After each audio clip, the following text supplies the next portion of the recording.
Hello everybody. Today we're going to be talking about the FireFall changes that happened to PvP right before Thanksgiving break. There were a lot of balance changes and some things you really need to look at. So let's just do this class by class. First up, assault changes. Crater no longer consumes the assault energy on impact. Cool, good buff, maybe useful. Shockwave, reduce maximum damage from 750 to 650. Yep.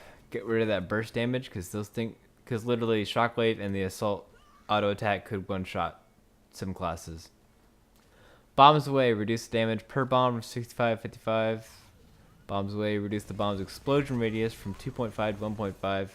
This should make it more difficult to receive maximum possible damage and reduce its burst potential.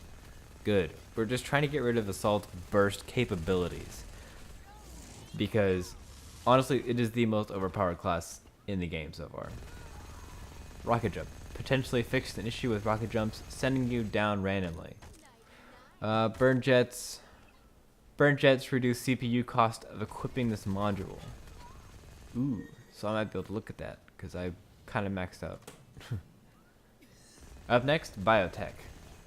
Healing ball. Decrease base radius explosion to 5 meters down from 6 meters. Healing ball.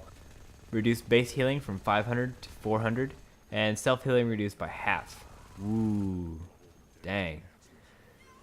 But seriously, those things are crazy, especially in PvE. Healing ball can no longer be used on down friendly targets to self-heal the biotech. Oh, okay. Yeah, it's probably for the best. That's kind of cheating. But yeah, that is a huge burst of heal that the biotech can dish out. In PvP especially, it definitely needed to be worked on. Healing wave. Reduce the base cooldown from 25 to 20 to be more in line with healing abilities and less effective but lower cooldown. Healing wave. Lowered PvE NPC damage to be more in line with lower cooldown 425 and lowered healing slightly. Alright, I think they're trying to get Healing Wave to be used more often. Not a lot of people use it in PvP because it's a skill shot. But it does damage to your opponents and it heals everyone in front of you. That really should be what biotechs are forced to use in PvP like that, because having your team run back all to be healed by the healing ball real quick takes away from the pace of the game. So they're trying to get people to use Healing Wave instead of Healing Ball so much. They reduced the cooldown and probably lowered the healing by the same amount just to keep it the same. That way you can spam more healing abilities at the same time and get that burst heal, but in battle, so it's still fast paced. So it's a good change. And evacuate. Increase the base cooldown to 25 from 15. And reduce the cloud damage from 800 to 400. Wow. Yep. I knew it was OP. For those of you who don't know, evacuate is that skill where you're killing a medic and then he just shoots up into the air and leaves a poison cloud that just kills you instantly. And it's really annoying. They would also use it as finisher moves.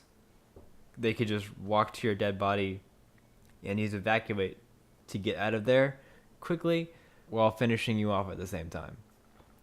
Really stupid. So I'm glad they nerfed that a bit. Alright, on to Dreadnought. Headshot modifier removed from HMG. Not sure how I feel about that. Clip size of the HMG reduced to 200 instead of 250. Alright, it's really not terrible. His reload times are not bad, so it's not like it's really devastating to you. DPS reduced to 600. Okay. They're really nerfing the damage of that thing. Let's see if they do too much, though. Starting accuracy cone and max accuracy cone decreased to 3.5 from 5. Personal note, this is positive for his accuracy.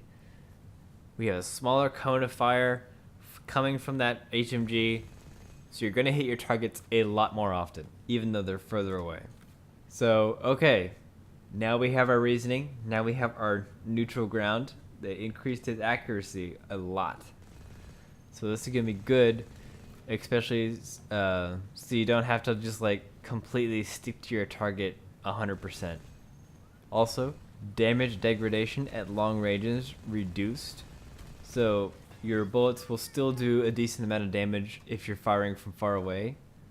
Less screen shake while firing. Yeah, I definitely noticed that part. Your screen really doesn't move too much, and it makes following your targets a lot easier. Explosive rounds. Cooldown now begins at the end of its duration, not when it is activated. So slight nerf there. Gravity field. Fixed a bug where the ability wasn't using the proper cooldown. Okay. Absorption bomb. Reduce the cooldown to 25 seconds down from 30 seconds. I know they're trying to get people to use this one and use this skill, but honestly, I'm not sure that I like the skill in general. Absorption bomb, for those of you who don't know, absorption bomb is where your character freezes in place, glows really bright blue, and he becomes invincible for like 4 seconds, I think. And then after that 4 seconds, all the damage he's taken in that 4 seconds, because you're supposed to be using it when people are shooting at you, is shot back at your opponents with full force, basically like a Galio ult, except you don't take damage. So in that case, it's a good idea, but really, your opponents know you're not exactly taunted like a Galio ult. You're not forced to fire at him. You're just like, oh, he's glowing blue. Hold your fire. 3, 4. Okay, kill him. So I don't know if it's a good move for a fast-paced first-person shooter where it just doesn't work. So I don't know. More people might use it now, but maybe not. All right. And finally, the energy shield alt fire will now be destroyed if it takes more than 400 damage. It is a 3-second recharge after destruction. Yep, I definitely noticed that. Assault to blow that thing up quicker than anything now. But let's get on to the recon changes. Reduced charge up time on sniper rifle to 2.5 seconds. Alright. Lower the amount of camera shake from the sniper rifle. Charged sniper rifle out of scope damage increased from 94 to 100. Minimum scope damage reduced to be approximately 100. Reduce the range of the sniper rifle's scope zooms at its minimum settings.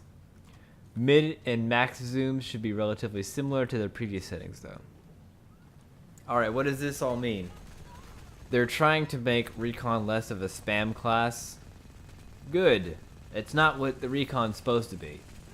If you look at the damage of the charge shots, they're pretty insane.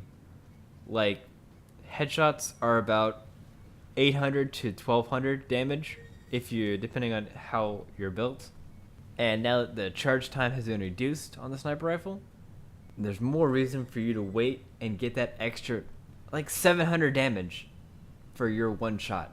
I mean, if you hit somebody for 100 damage instantly and start firing more and more, you might get 2 or 3 more shots off, but they're gonna run away.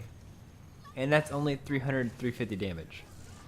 Whereas if you just wait, like a sniper should, and get that headshot off, you got that almost insta-gib. That's what you're supposed to do. It makes you feel like a sniper rifle with a really powerful caliber gun. That's what I like to hear.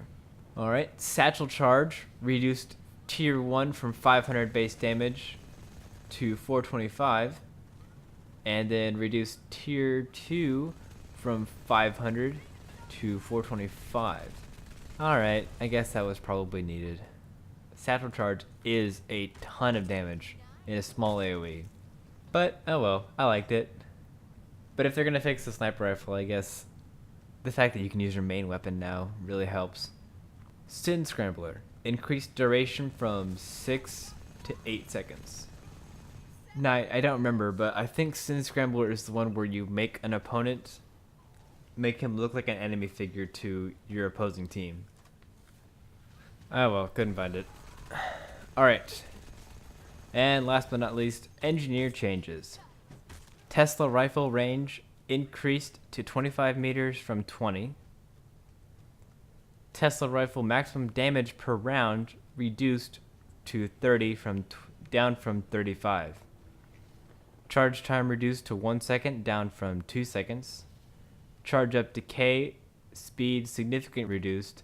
Miss penalty to charge removed. Fixed tier 2 Tesla rifles having a much lower rate of fire even after crafting than tier 1 Tesla rifles. Alright, so they're definitely buffing the engineer's main weapon and letting him not have to be like right up in your face just to zap you with his little rifle. So his chasing ability is much better. It just might take a bit longer since they reduced the damage. All in all, I think it's a pretty big buff. I think engineers really needed that ability to kite better, ability to chase better, so that they can like herd people into their turrets or chase them down after they've been in their turrets and start trying to run away. And then supply station added a 4-second delay before the power-ups spawn. Reduce the power-up respawn time to 15 seconds, down from 25 seconds. Rename the ability supply station on the quick bar and give it an icon. Cool. I really like this. Like, it's a good item. Some PvP maps could really use it really well, as the engineer could just like hide it in a corner that no one could see, and their team always knows that there's something right there so they can get their ammo and health back up every 15 seconds. That's crazy. That's really good. But all in all, those are the patch updates. PvP is looking pretty good right now. I'm still having a lot of fun. I'm leveling up my Dreadnought right now. I took a break from my recon just because PvE got really hard, didn't it? This new update made PvE like crazy hard, and I haven't been able to level up really easily on recon. Not sure what I'm gonna do about that, but I just got my Dreadnought to tier 2, so I'll be leveling him up a lot, and we'll see what the PvP turns out to be. So that's it for this video. I hope you guys like the patch updates. I'll hopefully be giving you guys a spectator mode preview sometime this week or next week. I found out I'm not going to be able to get a minute monitor until like Christmas. So I'm just going to give you what I have for now. But if you liked the video, feel free to click the like and subscribe buttons below for future content on FireFall. Thank you guys for watching, and I'll see you next time.